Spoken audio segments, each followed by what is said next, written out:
Twitch has been on a steady decline for the past 2 years, and they have no idea how to fix it. They are potentially losing hundreds of millions of dollars per year, laying off hundreds of employees, banning some of their most important creators, implementing useless features, and are constantly proving how little they know or care about the live streaming community. Twitch has been the biggest live streaming platform for the better part of a decade, but there is some competition on the horizon. Although it wouldn't take much for YouTube to put Twitch out of their misery, it's very likely that their collapse will come from their own self-sabotage. First and foremost, Twitch's financial stability is confusing, and although they reported $2.8 billion in revenue in 2022, it's unclear how much of that, if any, was profit. Twitch is backed up by Amazon, bro. Amazon ain't no motherfucking cheap company. Them niggas worth trillion or billion or whatever it is, bro. I think they gonna be straight, but let's check out the video. Let's see. However, there are a lot of implications that suggest the company is struggling to be in the green. Twitch's 4 ways of making money are through subscribers, who pay $5 a month to get an ad-free experience, as well as other small benefits. In-app purchases, which include bits, a digital currency that users can purchase to donate to streamers. Partnerships with brands and sponsors,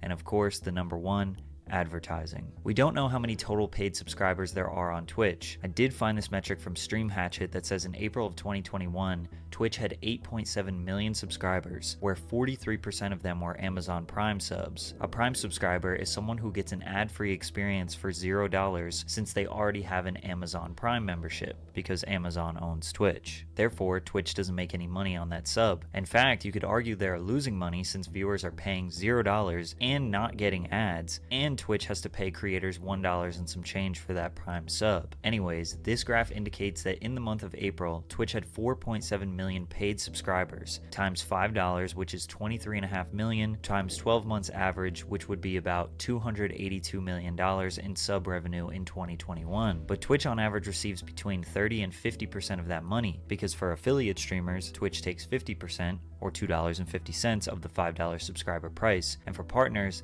they take 30%, or $1.50 of the $5. So if we favor the high end of 50%, that would equal $141 million in subscriber revenue that goes to Twitch. But if Stream Hatchet's estimation of Twitch only having 4.7 million paid subscribers per month is wrong, and they actually have around 10 to 20 million paid subscribers per month, that would bring Twitch's cut between $300 and $600 million per year. Some people argue that Twitch taking a 50% cut of sub revenue is just an act of greed, because most of their money comes from advertising. Now, $141 to $600 million is nothing to scoff at, but compared to $2.8 billion, I could see why people make the claims. However, it seems like Twitch needs this money to keep their business from failing. According to a blog post in November 2022, where Twitch president Dan Clancy, who is now the CEO, announced that creators who make over $100,000 in sub revenue will no longer get their 70-30 split. It will go down to 50-50, and over time, all creators will split the sub revenue 50-50 with Twitch. Why? Well, because it's too expensive to run Twitch. Delivering high definition, low latency,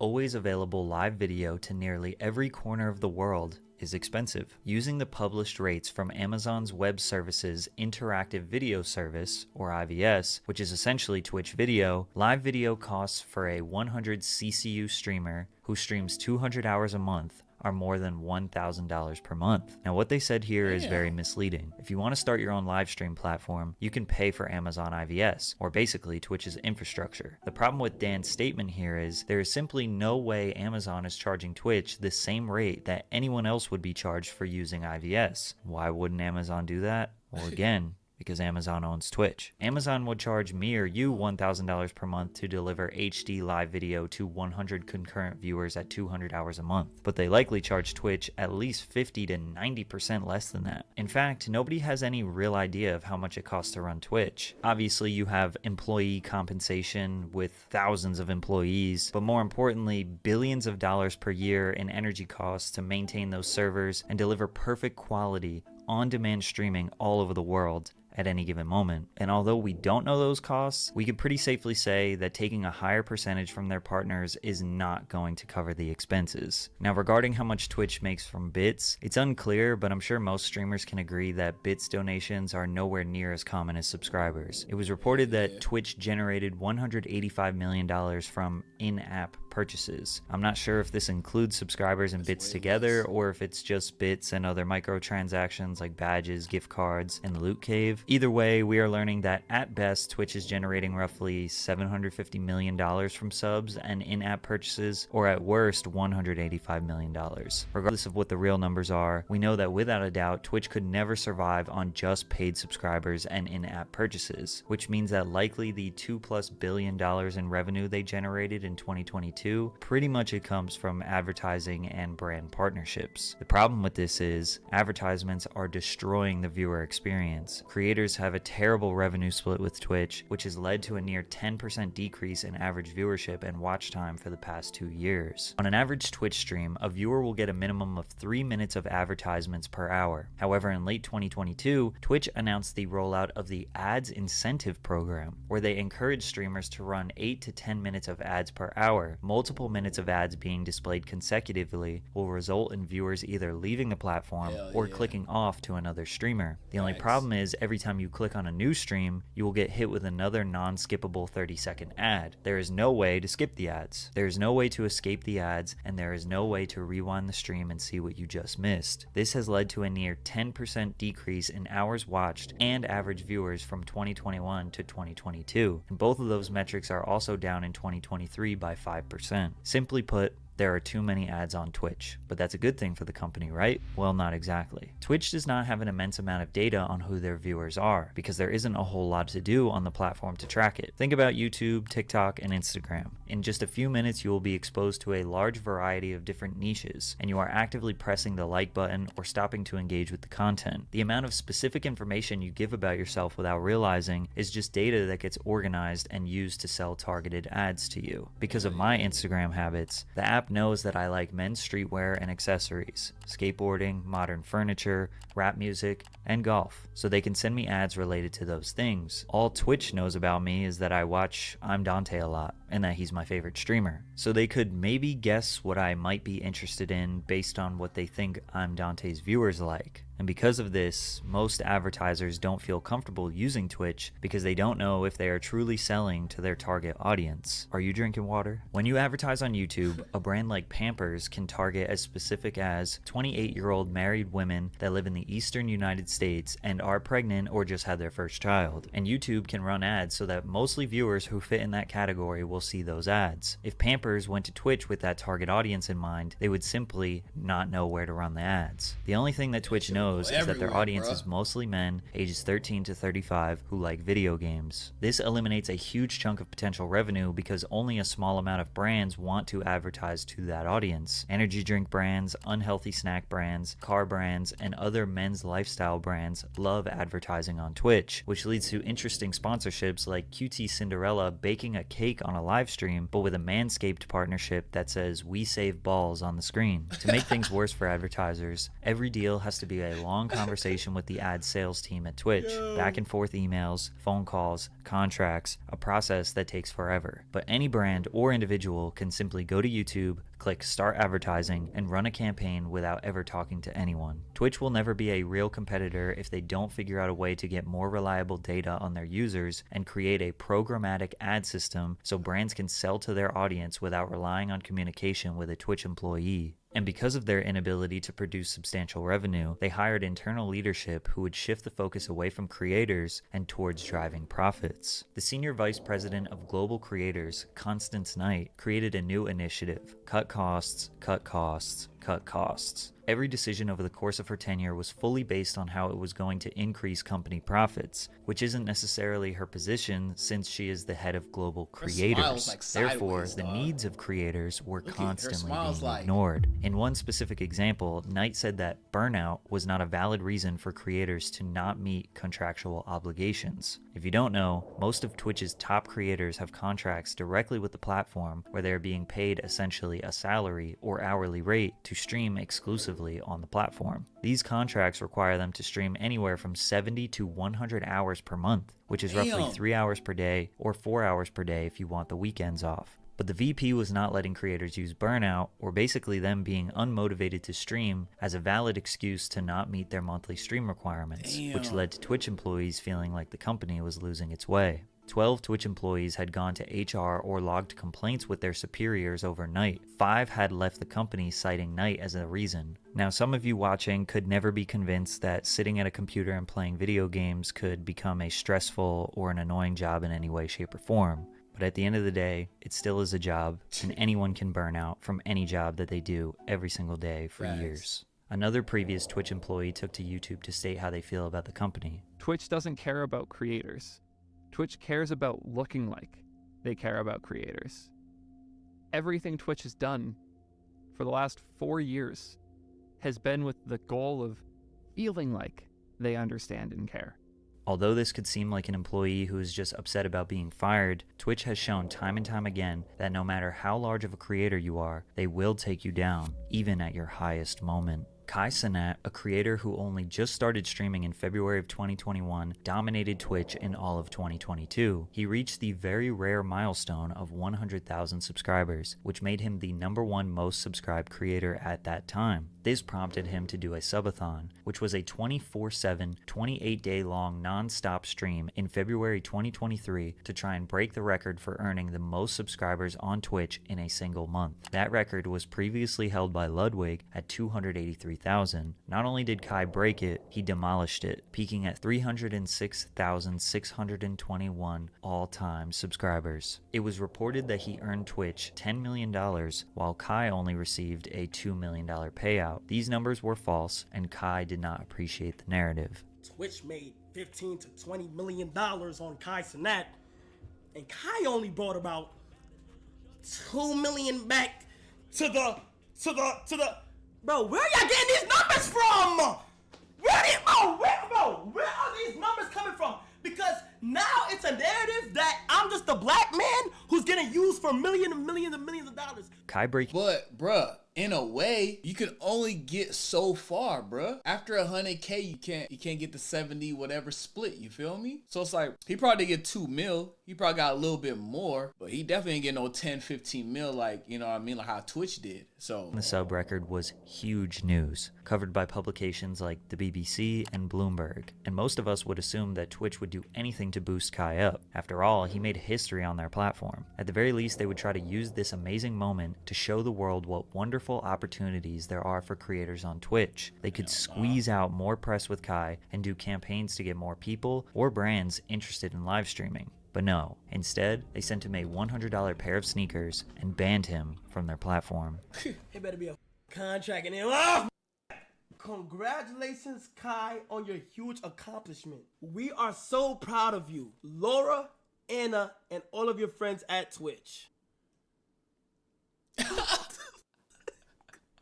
Unfortunately, there was no contract in that package. Twitch did not see enough value in Kai to offer him a streaming contract. fam. Or they are making a very strategic business move. Twitch is very top heavy, meaning the top creators are making all of the money. Only 5% of Twitch streamers made over $1,000 in 2021, and 50% of all of their revenue comes from 1% of their creators. Kai became a 1%er without getting an exclusive contract, which means Twitch is profiting immensely off him. It seems like they are not giving him a paid contract because they don't think he will leave. His largest audience and main financial vehicle is on Twitch, and if it was up to them, they wouldn't give streamers contracts to begin with. They want to get to a point where they aren't as reliant on the top 1% of creators. So if someone leaves the platform, they will be just fine. YouTube has 600 creators with over 10 million subscribers. If 20% of those people stopped creating, YouTube wouldn't be hurting financially. Eventually those creators will be replaced. But Twitch 1%ers can't be replaced as quickly or as easily. Maybe Kai is a transitional point for Twitch as a company to see if they can keep 1% talent without paying them additional money. Just a few short weeks after they sent him the sneakers, Kai Cenat announced he was banned from the platform on April 17th. How could they possibly ban the #1 creator on the site? Nobody knew the reason why, but it prompted support from people like Kyrie Irving and Nicki Minaj. We later found out that Twitch told Kai it was from a GTA clip where he promoted simulated sexual activity. This was the clip.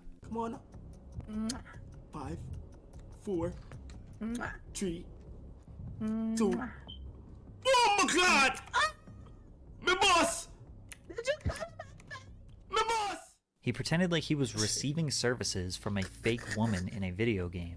Meanwhile, there's a ton of real borderline sexual activity on that website, let alone simulated. Twitch is just reminding him that he, no matter how big he is, will not be able to break the rules, and everyone knows Twitch's terms of service are extremely unclear. In 2019, Brazilian Twitch streamer Gabriel Baptista received a suspension because he showed a Pink Floyd poster during his broadcast. Faria was banned for wearing gym clothes that Twitch claimed looked like lingerie. Deller was banned for smashing a keyboard over his head, and Dr. Disrespect was banned for, well, they never told him why. Sadly, Kai's ban is just one of an extremely long list of incredibly stupid bans that Twitch has given out and will continue to in the future.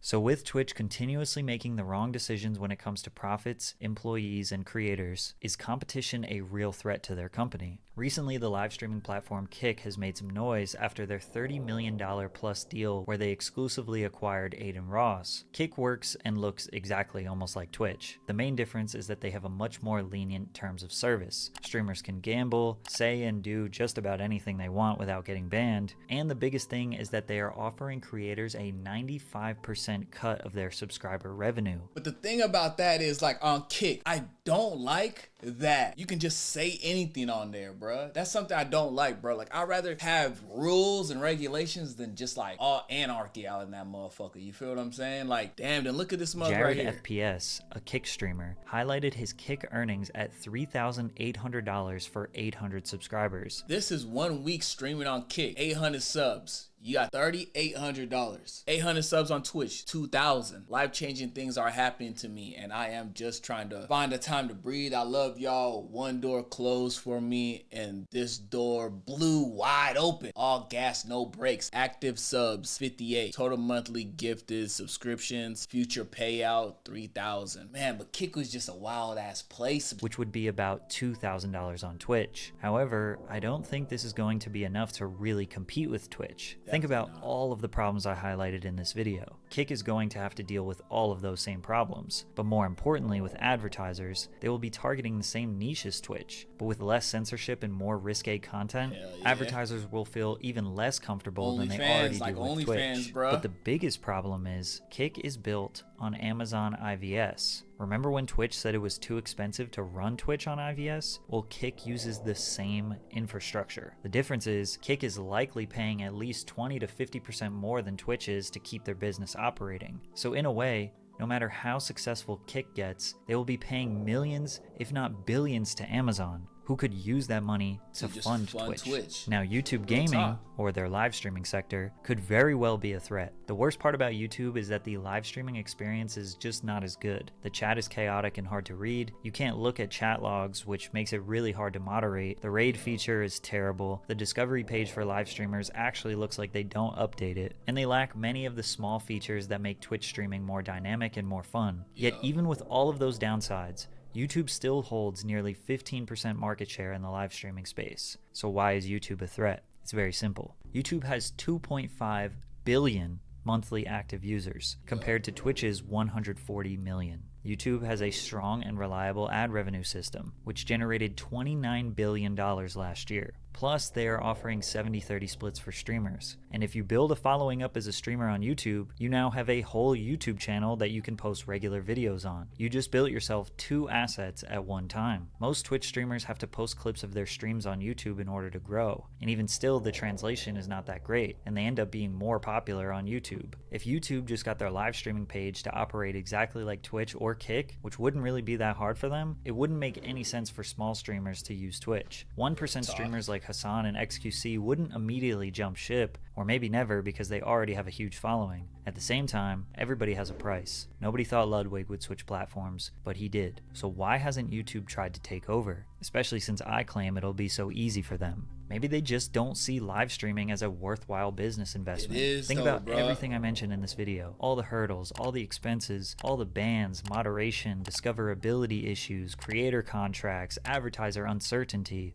Maybe YouTube thinks that live streaming will never be as profitable as video on demand, film, sports entertainment, and music streaming. Maybe live streaming will always be considered a niche subgenre of the entertainment industry. Until YouTube sees a bar packed full of people paying a $10 cover to watch Hassan debate Aiden Ross or Kai Cenat and 21 Savage react to Drake memes, they probably won't even bother. So what should Twitch do? Well, they definitely need to figure out a middle ground with ads. They need advertisers to pay the bills, and we as viewers understand that. Maybe a feature could be implemented that allows viewers to skip an ad or two just in case they pop up at a crucial time in the stream. Maybe even a feature that allows viewers to watch ads for a reward, or uninterrupted ad time when there's some downtime in somebody's stream. Kind of like how mobile games will allow you to watch an ad for a reward. Or you could exchange personal survey information for less ads. It's invasive, but hey, they're going to try to do that anyway. And after they improve their ad system, just keep the 70-30 revenue split with all creators, big or small. Most platforms provide a better split than that, so that's the least they can do. Also, more clarity and consistency when it comes to streamer bans seems like a very fair ask. Just tell people why they were banned, in detail. Timestamp it, provide a clip. Every single time someone is banned, it should be the same process. Most importantly, they need to improve discoverability for small/medium-sized creators. Twitch streamers relying on YouTube or TikTok to gain a following is absolutely ludicrous. Twitch is way too reliant on the 1%ers, and they're way too reliant on other platforms. Ultimately, I want to see Twitch win, and the streaming community wants to see them win as well. I think live streamers are incredibly underrated in terms of their entertainment value and ability to hold an audience for hours on end. But if they don't make these critical improvements, and YouTube just decides to invest $1 billion into making YouTube gaming a fierce competitor, I think Twitch could be on the verge of going out of business 5 to 10 years down the line.